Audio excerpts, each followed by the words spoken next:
Bonjour. J'ai entendu parler d'une petite rumeur, enfin, je ne sais pas si c'est vrai, mais apparemment Luc Besson aurait modifié la fin de Haute Tension. Est-ce que c'est vrai?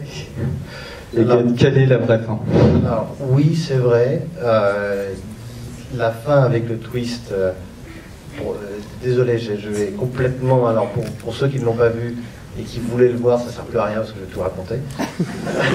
Trop tard. Voilà. Donc, le fait, comment dire, le twist final était finalement une scène de fin dans le scénario original, c'est-à-dire que tout le film, c'était elle qui aidait son ami à se sortir des griffes de ce tueur qui avait massacré la famille. Et la dernière scène, c'était une scène où on revenait dans la chambre d'hôpital, où on a porté la vidéo de contrôle de la station-service, et on découvrait que tout ce que vous avez raconté, toute l'histoire qu'avait racontée Cécile de France, était évidemment un énorme crack, et qu'en réalité, c'était elle qui avait tué le pompiste, et qui était responsable de tout ce qui s'était passé pendant cette nuit-là. Et cette fin a beaucoup plu à Luc, si bien qu'il m'a demandé, juste avant de rentrer dans l'histoire, il m'a dit, je veux vraiment, sinon je ne fais pas le film, ça ne m'intéresse pas, je veux vraiment que cette fin soit développée sur la dernière bobine, presque sur le dernier acte, c'est-à-dire sur les 30 dernières minutes du film, au lieu d'être les 5 dernières minutes. Et évidemment, c'était une bonne idée parce que ça donnait, comment dire, une autre dimension sur cette fin-là, mais ça posait des gros problèmes de logique qu'on a résolus d'une certaine manière, mais pas complètement. C'est vrai que quand on regarde le film aujourd'hui, il y a un problème de point de vue, on se dit mais comment c'est possible si c'est pas elle qui raconte et c'est ce qu'on voit, bon bref. Donc il y a, voilà, mais c'était le petit sacrifice à faire pour que le film existe.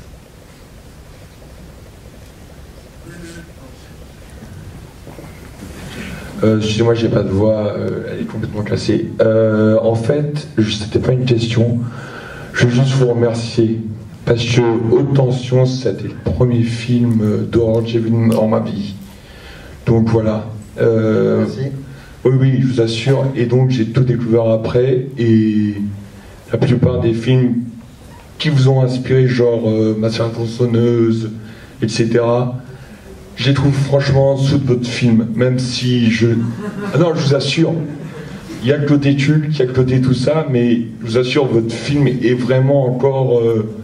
au-dessus de certains canons du genre, enfin... Merci beaucoup. Je vous assure, donc merci, parce que grâce à vous, je joue au pif, et tout ça. On va embrayer sur la colline, si tu veux bien, Alexandre. Sans transition, mais c'était très gentil. Est-ce que La colline des yeux, le film original de Wes Craven, c'était ton Craven préféré, d'ailleurs? Oh, loin de là. Loin de là, et je pense que si Wes m'avait proposé directement La dernière maison sur la gauche, je pense que je lui aurais dit, mais pourquoi? C'est tellement bien, pourquoi refaire La dernière maison sur la gauche? Non, c'était pas du tout mon préféré. Au contraire, je crois que c'est un film, dès la première vision avec Greg, on s'est rendu compte que c'était assez faible dans le jeu des acteurs, dans la mise en scène. C'était très loin finalement de La dernière maison sur la gauche, ou des Griffes de la nuit, ou tout un autre pan du cinéma de Wes Craven, mais qui avait quand même une très bonne idée, une très bonne histoire, vraiment une base qui était vachement intéressante. Et j'ai senti dans ce premier rendez-vous avec Wes Craven, quand il nous a dit « Est-ce que vous connaissez La colline à des yeux ?» Bon, évidemment, c'était très peu de sa part, mais c'était une évidence. Est-ce que ça vous intéresse de réfléchir à comment le refaire aujourd'hui? J'ai senti à ce moment-là qu'il n'était pas, comment dire, c'était pas le discours de quelqu'un qui était absolument fan ou heureux ou satisfait de son premier film, et qui voyait finalement l'idée de refaire La colline des yeux comme une opportunité de faire quelque chose éventuellement de mieux ou de différent, en tout cas qui serait peut-être plus proche de la réalité de ce qu'il voulait faire au départ.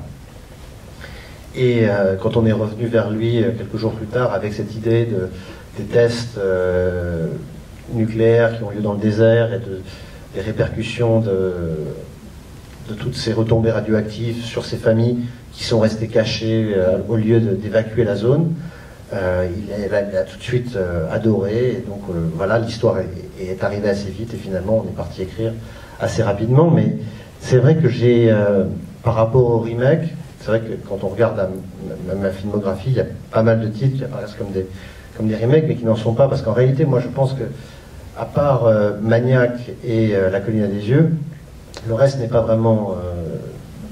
Piranha n'est pas un remake du tout du film de Joe Dante, c'est le même titre, mais ça n'a rien à voir. Mirror, c'est très différent du film coréen. Mais bon, Maniac est un vrai remake, et La colline à des yeux est un vrai remake aussi. C'est vrai que c'est des films qui... J'ai l'impression qu'ils pouvaient se permettre d'avoir une nouvelle version. C'est vrai qu'il y a... j'ai reçu tous les remakes possibles et inimaginables. Tous les scénarios de tous les plus grands classiques à refaire. Et à chaque fois que j'ai cette même réaction, c'est mais pourquoi il faudrait refaire ce film-là?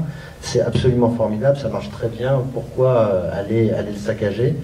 Et c'est vrai qu'il y a certains films qui permettent cet exercice, qui permettent de pouvoir apporter quelque chose de différent. Et La colline à des yeux, pour moi, est un film qui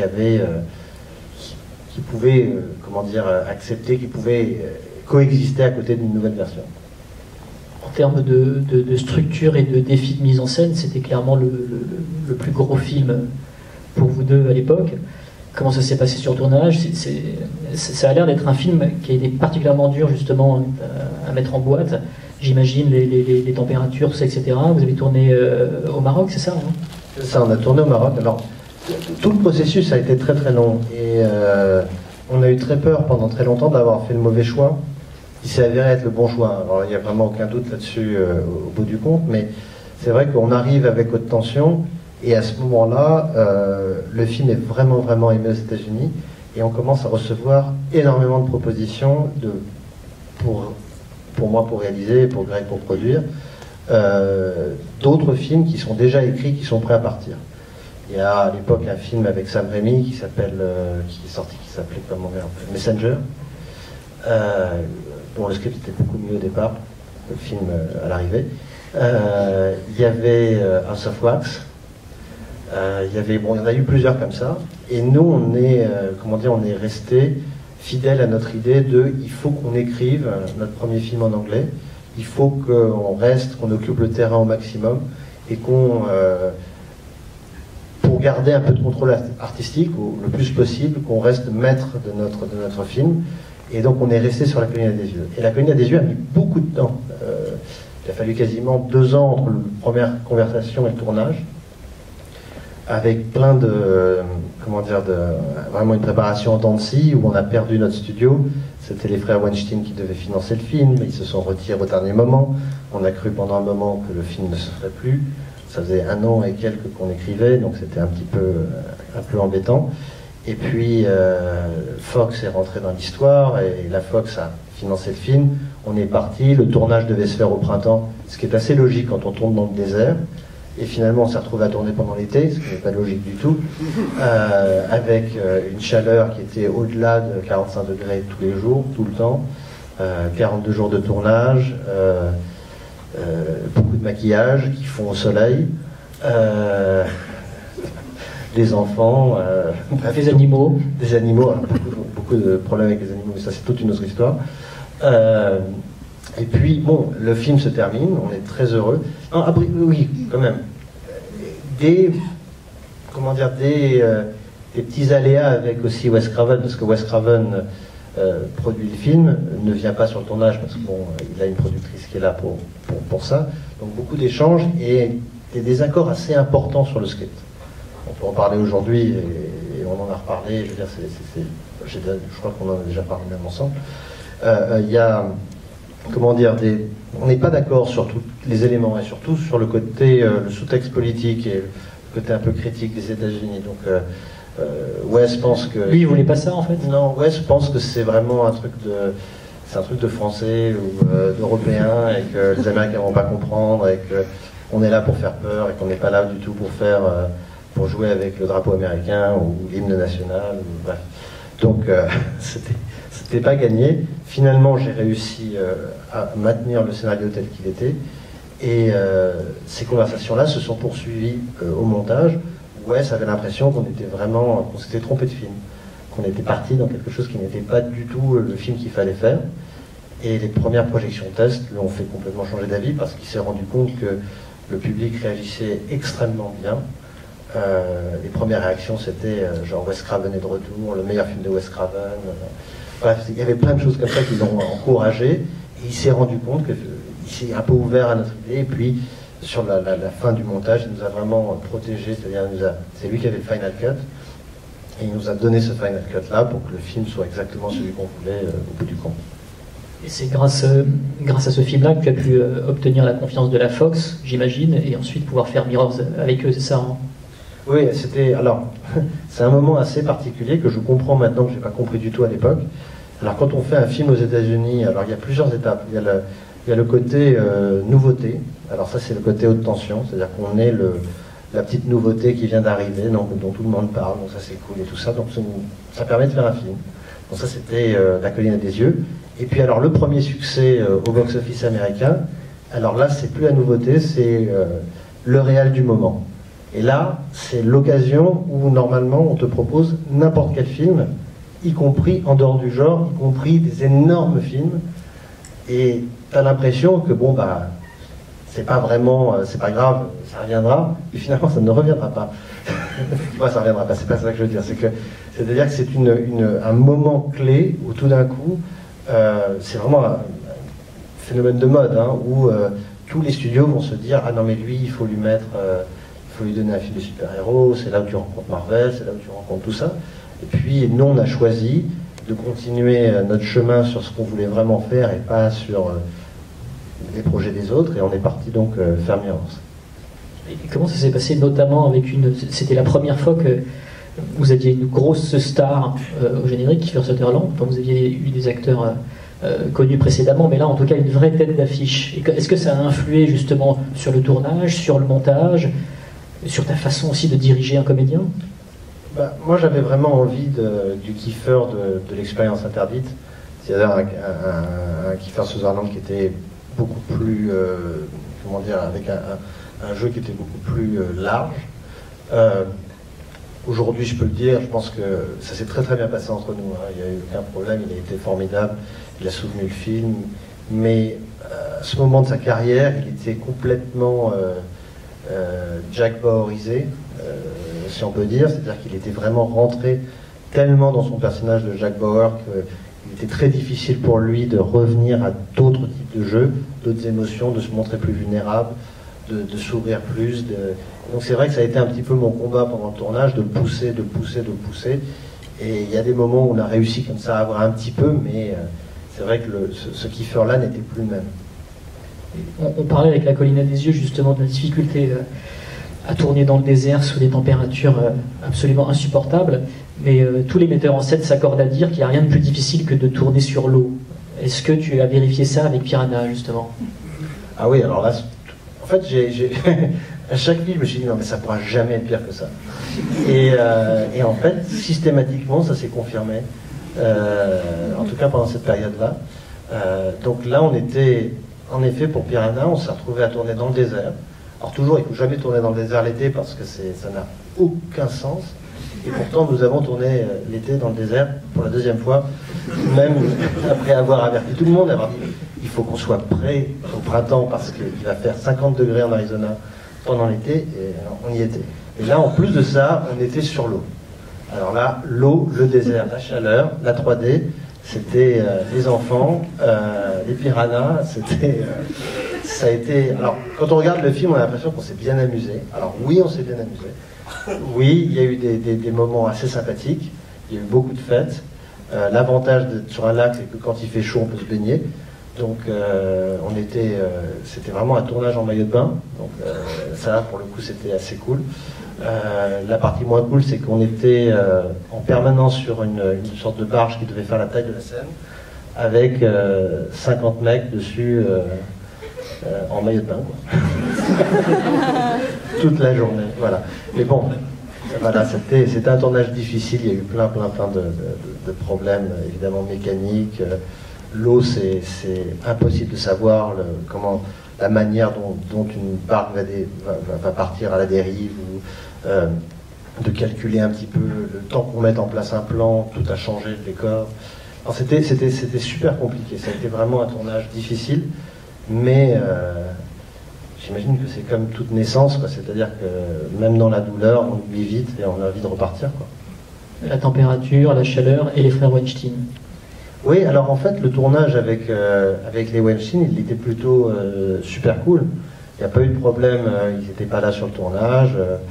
On avait un super budget, on avait les meilleurs techniciens possibles, on avait vraiment tout ce qu'il fallait pour faire le bon film.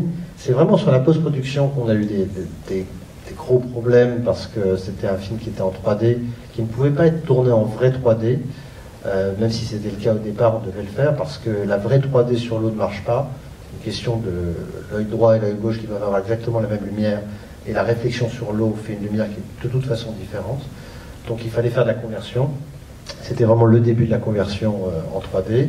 C'était aussi des piranhas et 400 plans de piranhas complètement en CG. Et c'est vrai qu'on a eu des gros problèmes derrière avec des compagnies qui n'étaient pas du tout à la hauteur de ce qu'on voulait. Et que ça a été un grand combat où j'ai à un moment donné même pensé à retirer mon nom du film parce que on était au mois de juin, le film sortait au mois d'août et il n'y avait pas un plan en 3D et pas un piranha dans le film. Donc j'avais de bonnes raisons pour commencer à vraiment m'inquiéter. On a un timing très serré et Ernst est censé se lancer dans quelques minutes, mais j'ai cependant une dernière question. Je voulais savoir quel conseil tu donnerais à un jeune metteur en scène qui veut écrire et réaliser du genre aujourd'hui. C'est une question qui est compliquée, j'ai pas envie d'être trop pessimiste ou négatif. C'est extrêmement difficile de faire du cinéma de genre en France, pour plein de raisons. La première, c'est que l'essentiel du financement des films français se fait à travers les préachats télévision, et ces préachats-là sous-entendent du prime time, c'est-à-dire pas d'interdiction moins de 12 ans, pas d'interdiction moins de 16 ans, ce qui est compliqué quand on parle de cinéma de genre.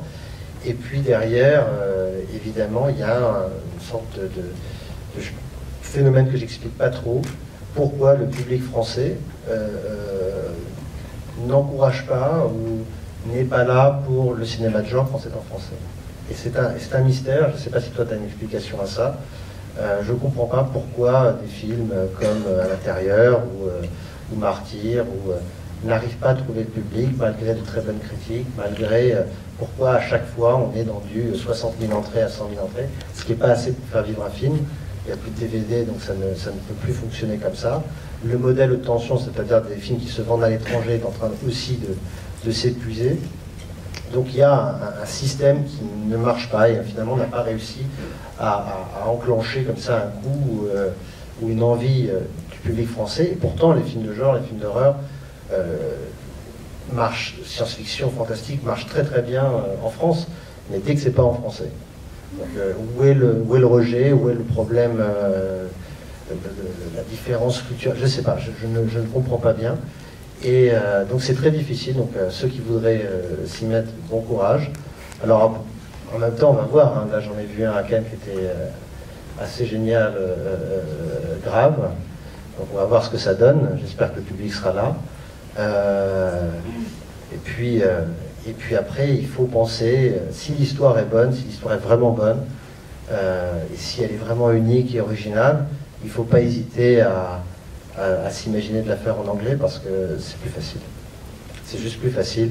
C'est plus facile de sortir plus petit partout que gros en France. Merci Alexandre, merci à vous et bon film avec Ernst.